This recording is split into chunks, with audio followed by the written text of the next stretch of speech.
বাসা বাড়িতে না আসার আরেকটি গুরুত্বপূর্ণ কারণ হলো সেখানে মানুষের পেশাব বা মূত্র এটি যদি আমরা দীর্ঘ সময় ধরে রেখে দেই তাহলে সেখানেও আল্লাহ তাআলার রহমতের ফেরেশতাগণ আসেন না। মানুষকে আল্লাহ সুবহানাহু ওয়া তাআলা যত রকম উন্নত রুচি এবং যত রকম উন্নত স্বভাব আছে তা দিয়ে আল্লাহ তাআলা সৃষ্টি করেছেন। যত রকম অপরিচ্ছন্নতা এবং নোংরামি আছে এটিকে আল্লাহ সুবহানাহু ওয়া তাআলা না বলেছেন, না করেছেন। সম্মানিত দর্শক, রাসূলুল্লাহ সাল্লাল্লাহু আলাইহি সাল্লাম ইরশাদ করেন, যেটি আব্দুল্লাহ ইবনে ইয়াজিদ রাদিয়াল্লাহু তাআলা আনহু থেকে বর্ণিত হয়েছে যে রাসূলুল্লাহ সাল্লাল্লাহু আলাইহি সাল্লাম বলেছেন, ফাইন্নাল মালাইকাতা লা তাদখুলু বাইতান ফিহি বাউল, এবং হাদিসের শেষাংশে তিনি বলেছেন, ওয়ালা ইয়াবুলান্না, তোমাদের মধ্যে কেউ যেন পেশাব না করে ফি মুগতাসাল। সম্মানিত দর্শক, আব্দুল্লাহ ইবনে ইয়াজিদ থেকে বর্ণিত হাদিসে রাসূলুল্লাহ সাল্লাল্লাহু আলাইহি সাল্লাম ইরশাদ করেছেন, ফাইন্নাল মালাইকাতা লা তাদখুলু বাইতান ফিহি বাউল ওয়ালা ইয়াবুলান্না ফি মুগতাসাল। হাদিসটি মুআজামে আওসাতে ইমাম তাবরানী রাহমাতুল্লাহি আলাইহি উল্লেখ করেছেন। আল্লামা আলবানী হাদিসটিকে সহিহ বলেছেন। মুআজামে আওসাতে হাদিসটি 2516 নম্বর এর অধীনে হাদিসটি বর্ণিত আছে, যেটিকে আল্লামা আলবানী রাহমাহুল্লাহ সিলসিলাহ সহিহার ভিতরে উল্লেখ করেছেন।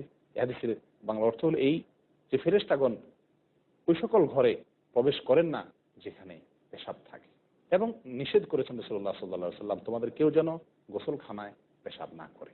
এই হাদিস থেকে আমরা বুঝতে পারলাম ফেরেশতাগণ যেসব ঘরে আসেন না তার মধ্যে থেকে একটি ঘর হলো যেই ঘরে পেশাব থাকে, অর্থাৎ কোনো পাত্রে, কোনো পট ইত্যাদিতে পেশাব থাকে, মানুষের পেশাব, সেই পেশাব থাকাটা দোষণীয় নয়, সামান্য সময়ের জন্য থাকতে পারে।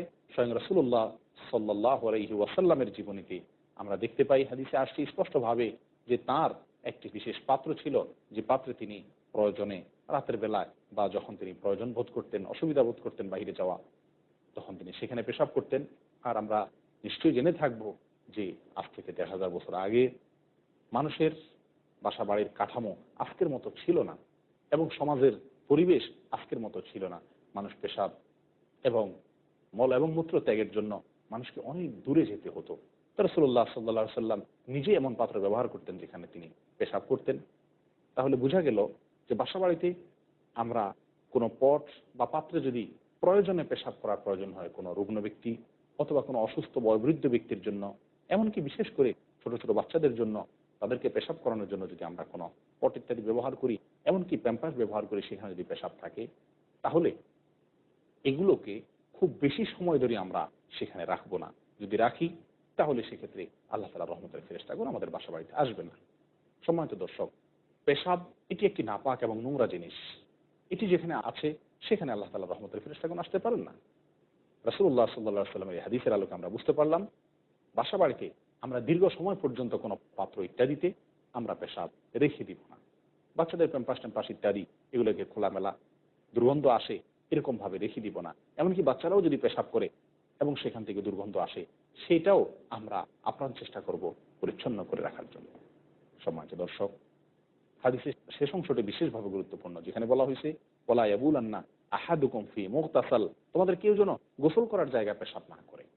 এখানে উদ্দেশ্য হলো গোসলখানা বা মানুষের সেই ওয়াশরুম যদি এমন হয় যে সেটা শুধু গোসলের জন্যই নির্মিত, সেখানে গোসল ছাড়া অন্য কোনো কিছু করার কোনো অপশন নেই, তাহলে যেই জায়গাতে মানুষ গোসল করে ওই জায়গাতে যদি পেশাব করা হয় তাহলে গোসলের পানি এবং পেশাব মিশ্রিত হয়ে মানুষ শরীর নাপাক হবে, নোংরা হবে, এবং সেখান থেকে মানুষের শরীরে চর্মে লেগে সেটি মানুষের চর্ম রোগের কারণ হবে, নানাবিধ সমস্যার সৃষ্টি হবে। এরকম গোসলখানাতে পেশাব করতে নিষেধ করা হয়েছে। আজকালকের যুগে যে সমস্ত গোসলখানা পেশাব বা পায়খানার জন্য আলাদা, পেশাব বা মলত্যাগের জন্য আলাদা কমোডের ব্যবস্থা রাখা হয়েছে, সেখানে আমরা পেশাব বা পায়খানা যথাস্থানে করতে কোনো বাধা নেই। সম্মানিত দর্শক, বাসা বাড়িতে পেশাব দীর্ঘ সময় রাখা দোষণীয়, কিন্তু আজকালকের বাসা বাড়ির ভেতরেই টয়লেটের যে ব্যবস্থা এটি সম্পূর্ণ এই হাদিস থেকে ব্যতিক্রম, এর বাইরের। কারণ মূল উদ্দেশ্য যেটি সেটি হলো পেশাব বা মল মূত্র এর দুর্গন্ধটা বা এর ক্ষতিকর যে প্রয়োজনটা এটি বাসার মধ্যে থাকবে না, তাহলে সেখানে ফেরেশতা আসতে পারবেন। আর আমাদের চলমান যে টয়লেট ব্যবস্থা আজকে আমাদের সমাজে আছে, আমাদের স্থাপনাগুলোতে রয়েছে, এটা কোনোভাবেই বাসা বাড়িকে দুর্গন্ধ করে না, সেখানে কোনো ধরনের পেশাব পায়খানা আলামতি আসে না। এটা স্বতন্ত্র একটি ঘরের মতো সম্পূর্ণ একটি পৃথক জায়গার মতো, যার কারণে এটি হাদিসের এই আওতার সম্পূর্ণ বাইরে। আসুন আমরা সকলে আমাদের বাসা বাড়িতে যদি পেশাবের পর পাত্র, প্যাম্পাস ইত্যাদি কোনো কারণে ব্যবহার করতে হয় প্রয়োজনের খাতিরে, তো সেটি খুব দীর্ঘ সময় বাসা বাড়িতে না রাখি।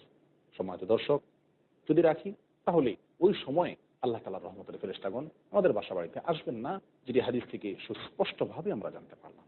শুধু দর্শক, আল্লাহ তাআলার রহমতের ফেরেশতা আসার জন্য আমাদেরকে এই সমস্ত বিষয়গুলো খুব স্পষ্টভাবে, সম্মানিত দর্শক, আল্লাহ তাআলার রহমত যেন আমাদের বাসা বাড়িতে আসতে পারে, সেজন্য এই সমস্ত বিষয়ের দিকে আমাদেরকে খুব ভালোভাবে মনোযোগ দিতে হবে। পেশাব বিশেষ করে এটি এমন একটি জিনিস যে এর থেকে অপরিচ্ছন্ন থাকার ব্যাপারে রাসূলুল্লাহ সাল্লাল্লাহু আলাইহি সাল্লামের অনেকগুলো সতর্কবাণী এসেছে। এক হাদিসে আসে সহিহ বুখারীর, যে তিনি একবার দুটি কবরের পাশ দিয়ে যাচ্ছিলেন, আর সেখানে কবরের সাজা হচ্ছিল। আল্লাহ রাসূল সাল্লাল্লাহু আলাইহি ওয়াসাল্লাম বললেন যে কবরে যারা শায়িত আছে এদেরকে তাদের দৃষ্টিতে অথবা তোমাদের দৃষ্টিতে এমন কোনো, তোমরা যেগুলোকে বড় পাপ মনে করো সেরকম বড় কোনো পাপের কারণে সাজা হচ্ছে না, কিন্তু তাদের কবর থেকেই সাজা স্টার্ট হয়ে গেছে। তাদের পার্থিব জগতে বা তাদের জীবনে দুটি বিশেষ অন্যায় কাজ করার কারণে। তার একটি হলো তারা কুটনামি করে বেড়াতো, একজনের কথা আরেকজনের কাছে, আরেকজনের কথা অপরজনের কাছে লাগিয়ে বেড়াতো, চুগলখড়ি করতো, এই গুণটা তাদের মধ্যে ছিল। আর অপরটি হলো পেশাব থেকে তারা ভালো করে পরিচ্ছন্ন হতো না। সম্মানিত দর্শক, কাপড়ে চোপড়ে গায়ে ইত্যাদিতে পেশাব লাগতে পারে, কিন্তু আমাদেরকে সেখানে পরিচ্ছন্ন হয়ে যেতে হবে, পবিত্র থাকতে হবে। ইসলাম পবিত্রতার পথে আহ্বান করে। ইসলামের এই নির্দেশগুলো পালন করলে আমাদের শারীরিক অনেক রোগ থেকে পর্যন্ত আমরা সুস্থ থাকতে পারবো ইনশাআল্লাহ। আসুন পেশাবের ব্যাপারে অতিরিক্ত সাবধান হই, সতর্ক থাকি, নিজের দেহকে, কাপড় চোপড়কে, শরীরকে এবং বাসা বাড়িকে পেশাব থেকে যথাসাধ্য মুক্ত এবং পরিচ্ছন্ন রাখার চেষ্টা করি। সম্মানিত দর্শক, এই পর্যায়ে আমাদের সময় শেষ হয়ে এসেছে।